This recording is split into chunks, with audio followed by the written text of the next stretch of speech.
So the United States declined to vote against a war of conquest in an international body it established to prevent wars of conquest. And if you're not in the know, I'm going to explain. A resolution was put on the floor of the United Nations yesterday calling for an immediate withdrawal of Russian troops from Ukraine.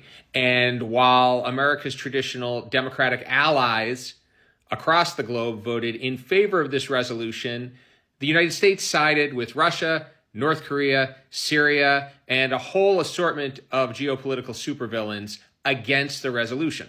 Now, a number of congressional Republicans have come out and publicly expressed dismay over this resolution, but they've been reluctant to criticize the president directly for his overtures towards Russia and against Ukraine in resolving this conflict.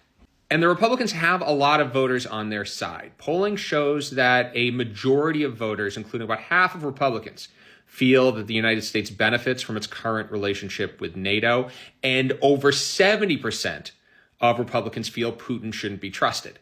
So with all that, why are congressional Republicans so reluctant to call on Trump to change direction? Well, if you've watched my content before, you know the answer to this, but I'm going to say it for the new folks. Most members of Congress, north of 80%, sit in safe seats. What this means is that the majority party is so dominant that whoever wins that party's primary is more or less guaranteed to win the general election. Now, a very small number of voters participate in those primaries, about 10% of all registered voters in the last election cycle, meaning a very, very small minority of voters ultimately dictate who's going to sit in control of Congress. Now, keep in mind that 10% includes both Republican and Democrat primary voters, so the number of Republicans deciding who sits in Republican safe seats is even smaller. So it doesn't really matter what the majority of voters think, or for that matter, what the majority of Republicans think. What matters is that small partisan slice of Republicans that show up to party primaries. And those folks on the whole tend to be more isolationist. Now, this gives Trump enormous control over congressional Republicans. And with the House and the Senate both in Republican control, it gives Trump enormous control of Congress. So while a majority of voters, including a significant number of Republicans, might be uncomfortable with our moves towards Russia and away from our Democratic allies, it doesn't matter. Now, what's interesting here is that the congressional Republicans who have been most likely to criticize Trump and live to tell about it have been from states with open primaries.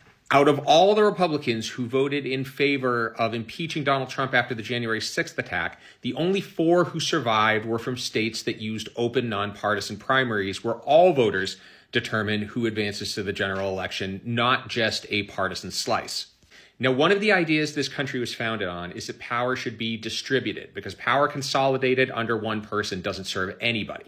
And partisan primaries make it way too easy for a small group of people in Washington to govern the states as opposed to the other way around. Open nonpartisan primaries are one simple reform that could reverse this trend, and it's something that can be implemented at the state level, which is where people like you and me have real power. There are organizations all across the country trying to implement reforms like these, so go ahead and get your Googling fingers ready and find them, or just follow me. I talk about this stuff all the time.